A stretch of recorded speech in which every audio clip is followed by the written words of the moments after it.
recording. Okay, so Ho, just go ahead and introduce yourself, and I'll start from there. Okay. I'm Hod Rubino, the publisher of DevilsDigest.com, Twitter handle at DevilsDigest. So, Hod, crazy news from the ASU football front last night. They beat the University of Arizona, and now three coaches are going to be looking for new gigs. Can you kind of elaborate on how all this went down?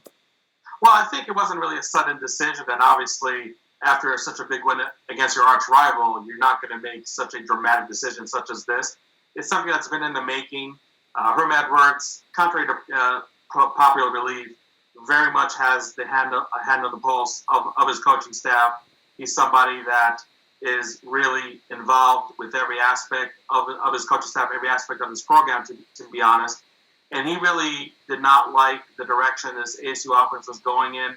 Now, granted, when you're going to lose a fifth-year senior quarterback in Matty Wilkins from last year, as well as a first-round draft pick in N'Keal Harry at wide receiver, lose two senior offensive linemen, and really be saddled with a lot of issues with the offensive line just when the 2019 season was about to begin. Yeah. Sure, there were going to be issues that were going to really hold back this offense, but Herm Edwards pragmatically said that you can't be a successful team in the Pac-12 and average just over 25 points a game scoring and under 400 yards of offense. And those numbers were down from 2018, where the team averaged just under 30 points scoring and averaged 416 yards of total offense. So that dip in production at the end of the day, yes, it did net the same regular season record of 7-5, but he just felt that moving forward, especially with somebody who Edwards called a generational quarterback in Jayden Daniels,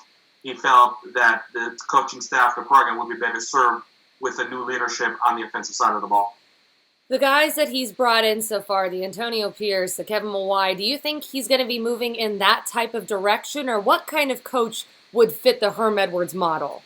Yeah, I think you're absolutely right, Tress. I think that the pro model is something that Arizona State really was preaching from day one with the hire of Herm Edwards, and like you said, there's already quite a bit of assistant coaches, offensive analysts on staff with NFL experience. So I think it's a pretty safe bet that the offensive coordinator that will be hired will be somebody with some NFL experience, whether it's rich experience or maybe somewhat more limited. But let's put it this way. When you look at coaching hires, every head coach has the so-called Rolodex of names.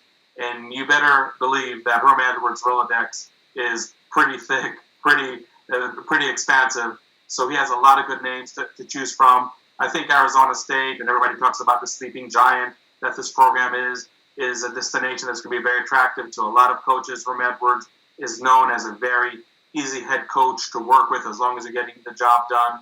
I think that Jayden Daniels, what he has done as a true freshman, going down probably as the best true freshman quarterback ever to don an ASU uniform, and somebody who has even a brighter future ahead, I think would be another attractive aspect to whatever offensive coordinator will be hired in Tempe. So yes, I definitely do expect NFL experience. Whether it's going to be an extensive experience or maybe more limited, that remains to be seen.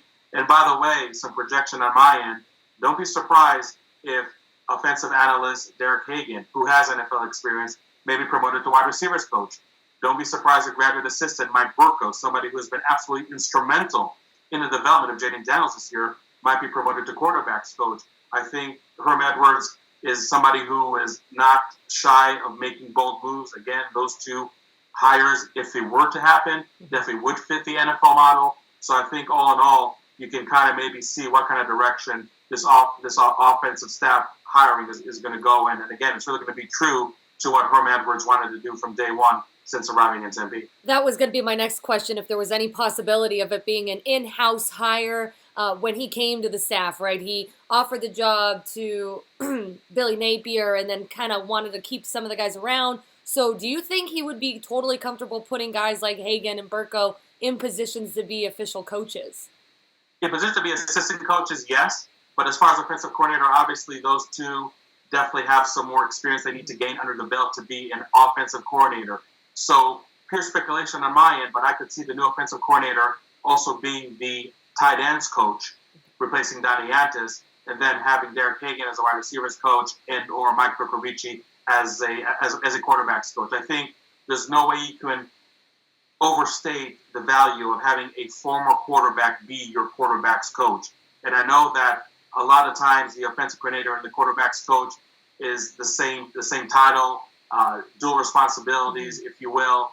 And I think that Arizona State in the past actually had pretty capable quarterback coaches who also were offensive coordinators, like Billy Napier, who you mentioned, also Chip Lindsey, they were the year before. I know Chip Lindsey, somebody who Michael Covici spoke very, very highly of when he was coaching him, even for just that bowl game against West Virginia back in 2015. So I think there's definitely a belief from Herm Edwards' perspective that he needs somebody as a quarterback's coach who may end up also being an offensive coordinator to be somebody who played the position that can be that quote-unquote quarterback whisperer. I think it's absolutely imperative with such a young and talented quarterback as Jaden Daniels, and maybe more emphasis on the young, because as a sophomore, you definitely want to see that development from year to year. You know, Jaden Daniels right now is like that rookie pitcher who now the batters are seeing a second, third at bat on and might really have the book on him. So I think the development of Jaden Daniels is obviously going to be crucial. And Herm Edwards said in his conference call earlier today that offensive coordinator has to be lock in step with Jaden Daniels, what he can do in this offense and really in the overall development of this very young and talented signal caller. That's exactly right, Hode. Herm Edwards, I think a lot of people were, not a lot, but around the social media realm, were kind of shocked that Herm was able to kind of take into matters and look at this as a business and not be, keeping his buddies on staff or just letting it be not necessarily an easy decision, but that he had the guts to make those fires and hires when necessary, that he's not messing around. No, absolutely not. And you can definitely make the argument that Ray Anderson, I don't want to say forced the hire of Rob Likens as an offensive coordinator, but that was definitely more, I would say, a Ray Anderson decision rather than a Herm Edwards decision. If you remember, Tressa, back then, Ray Anderson said he did not want Manny Wilkins to have a fourth offensive coordinator in 4 years. So Rob Likens was that transition to the new staff under Herm Edwards. Donnie Yantis, another coach who coached under Todd Graham, was also a bridge, if you will, to the new coaching staff. Did a lot with recruiting when Herm Edwards first got here. And Charlie Fisher, the wide receivers coach, was 100% a hire by Rob Likens, somebody who worked with Rob Likens quite a bit decades and decades ago.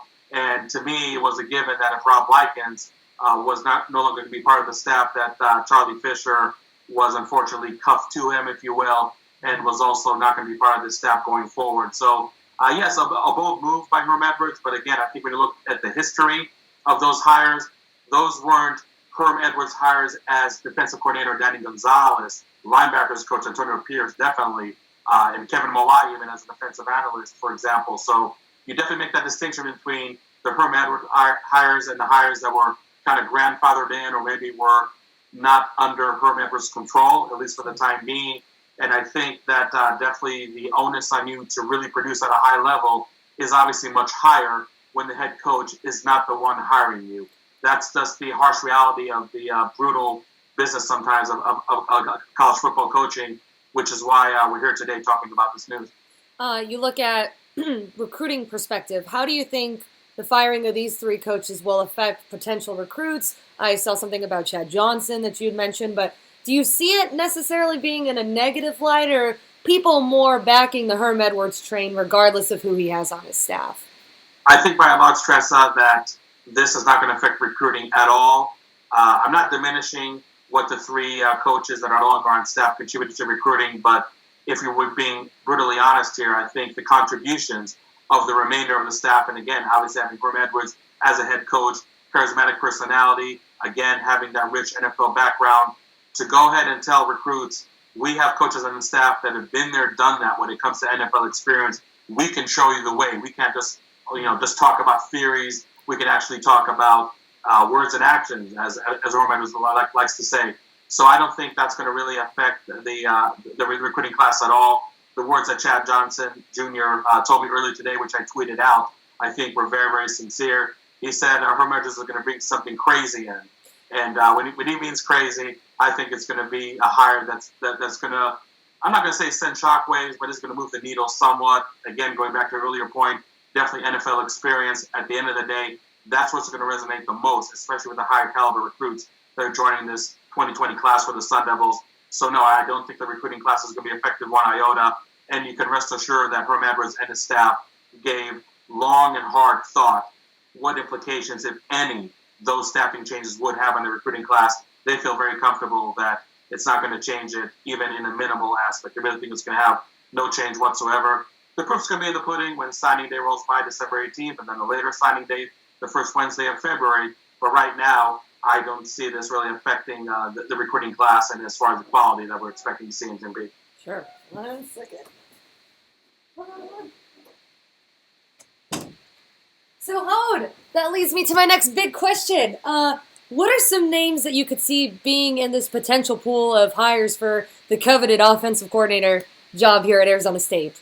I think one name has already been tossed around a little is Hugh Jackson. He probably has more of a background with Marv Lewis who's a consultant for the team, obviously, than Herm Edwards. But make no mistake about it, Herm Edwards and Hugh Jackson definitely traveled in the same circle, so to speak, when it comes to the NFL camaraderie of coaches. So I think that's one name you probably want to look out for. I think that Herm Edwards may actually start interviewing coaches that currently have a position and may not be available until after the regular season of the NFL concludes. And who knows, maybe he's going to try to hire a coach that's going to be in the playoffs in the NFL. That's going to delay the decision that much more. But Herm Edwards seems to really want to take his time. But again, I definitely expect an NFL experienced coach, whether it's extensive experience or limited experience, to be hired by Herm Edwards. Again, with his vast list of connections, his vast network of names, I think there's going to be a pretty impressive name at the end of the day. And I think, again, for the aspects that I mentioned earlier, Arizona State as a destination for an offensive coordinator is definitely one of the more attractive jobs, not only in the Pac-12, but in the entire country. Could it at all be a decision kind of like Danny Gonzalez, where he didn't know Danny and just interviewed him and hired him based off of merit? Do you think this position can go in that direction? If you talk about a coach that has more college experience and NFL experience, I'm not going to dismiss it, but if you talk to me about percentages, I would say it's probably leaning more 65-35 to somebody with NFL experience rather than somebody solely with college experience. Again, if you're trying to build that pro model, I think the last thing you want to do is not hire an offensive coordinator who doesn't have some kind of NFL experience. And again, the degree of NFL experience may vary. But at the end of the day, I think that it will be somebody who can be a significant part of this pro model, can show the recruits, I've been there, I've done that when it comes to the NFL. Here's the way, let me guide you. That is such a huge selling point in ASU's recruiting efforts throughout this class and even in the previous class for that matter, and classes to come. So I don't think Arizona State would want to give up that aspect when they make such an important hire for the program. No doubt about it. Hode Rubino, thank you so much for talking with me, and good luck with the rest of the day. I'm sure news is going to keep coming out, and you're going to be working on this nonstop. Hope you get some sleep soon as well. Thanks, Ressa. Thanks, Hode.